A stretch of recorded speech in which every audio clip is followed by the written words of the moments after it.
Hey there, and welcome. First off, I just want to take a quick second to acknowledge you. Deciding to start therapy, especially trauma therapy, it's an incredibly brave step. It takes some serious courage to say, I'm ready to heal. But let's be real, looking at all the different types of therapy out there can feel super overwhelming, right? Maybe even a little intimidating. You're probably wondering what's actually going to happen once you're in the room. Well, you are definitely in the right place. In this explainer, we're going to act as your personal guide. We are diving straight into the clinical source material to help you understand your options safely, clearly, and totally at your own pace. So let's jump right in. To make sure we're on the exact same page today and to remove any of that fear of the unknown, here's a quick look at what we'll be covering. Welcome to your healing journey, understanding traditional EMDR therapy, a gentler approach called BLAST, inside a typical session, and finally, who can benefit most. All right, let's get started. Section 1, Welcome to your healing journey. Section 2, Understanding traditional EMDR therapy.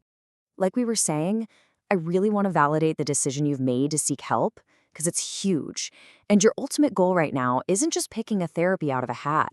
It's finding something that feels safe, effective, and completely tailored to your unique healing process. Now, if you've been looking into trauma treatments, EMDR is probably an acronym you've seen popping up a lot. It's historically a very effective treatment method, but it basically works through the conscious mind as a form of exposure therapy.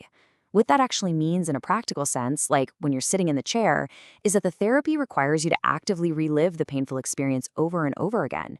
You're consciously pulling that trauma to the surface and sitting with it. And while that has worked for many, as a new client, you should know that this process can honestly be pretty painful to experience. And this right here hits the nail on the head regarding a major concern some clinicians have observed.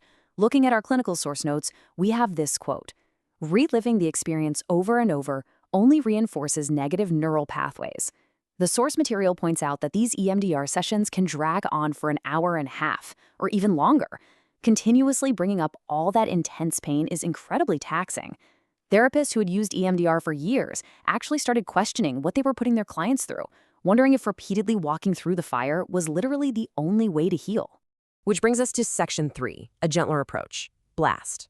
Because clinicians were actively searching for a way to treat people without that massive emotional toll, an alternative known as BLAST was developed. And when we compare these two directly, it's pretty eye-opening. On the left, EMDR uses the conscious mind and requires reliving those events over a long period, sometimes 90 minutes or more. But on the right, BLAST utilizes the unconscious mind, and that is the real game changer here. With BLAST, you only need what's called a one-time recall. You literally just bring up the event or issue once, and then the therapy lets your unconscious mind take the wheel and do the heavy lifting of processing it. Plus, the time difference is just wild. BLAST typically takes only 10 to 15 minutes. Now, you might be thinking, okay, but what does the actual data say? Well, our source material explains that while empirical data is still being gathered and formal studies are currently underway in both the UK and the US, the clinical reporting is incredibly consistent. Therapists and clients are seeing that because the unconscious mind kicks in after just one recall, clients experience a kinder, deeper, and way faster positive response.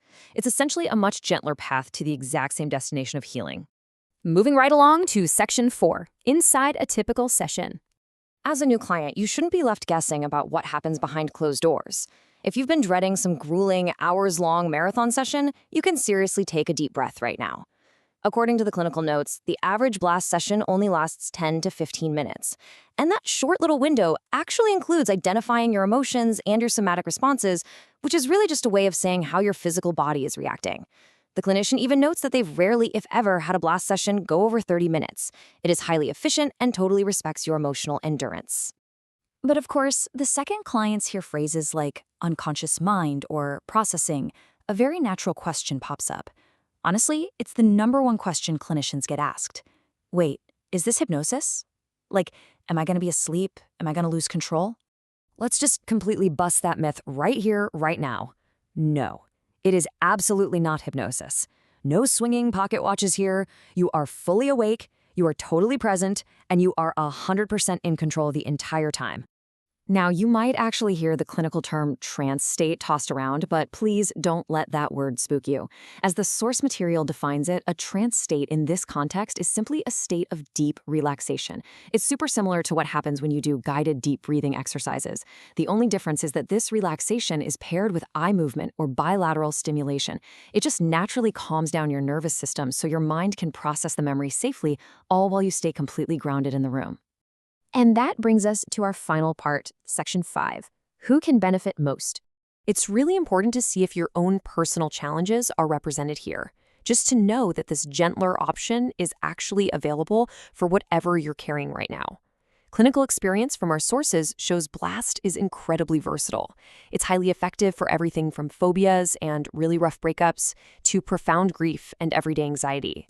And as a dedicated trauma therapy, the source actually notes it as being more effective than anything the clinician has found or used previously. It even works for complex conditions like dissociative identity disorder, or DID. And speaking of DID, there's a really critical safety distinction we need to highlight. Therapists have to be super careful using traditional EMDR for clients with DID, simply because it can trigger severe adverse reactions. These are known as aberrations. But with Blast, clinical experience shows the exact opposite. It is much safer, and therapists just aren't seeing those adverse triggers. Instead, clients with DID actually become way more relaxed and at ease during the processing. Actually, the feedback from DID clients is honestly profoundly moving. The source shares that DID clients specifically ask for Blast, reporting that it calms their mind like nothing they have ever experienced before. Now, your therapist is still going to do careful preparation with you to make sure the right part of the mind is engaged, for sure, but that reported level of comfort is truly remarkable. So as we wrap up this explainer today, I want to leave you with this one thought. Now that you know there's an option out there that uses a simple, one-time recall and lets your unconscious mind do all the heavy lifting in just 10 to 15 minutes, are you ready to let your mind heal faster without having to repeatedly relive the pain? Remember, you hold the power in your healing journey. I really hope this deeper look empowers you to take your next step with confidence, with clarity, and most importantly, with hope. Thanks so much for letting me explain this to you today.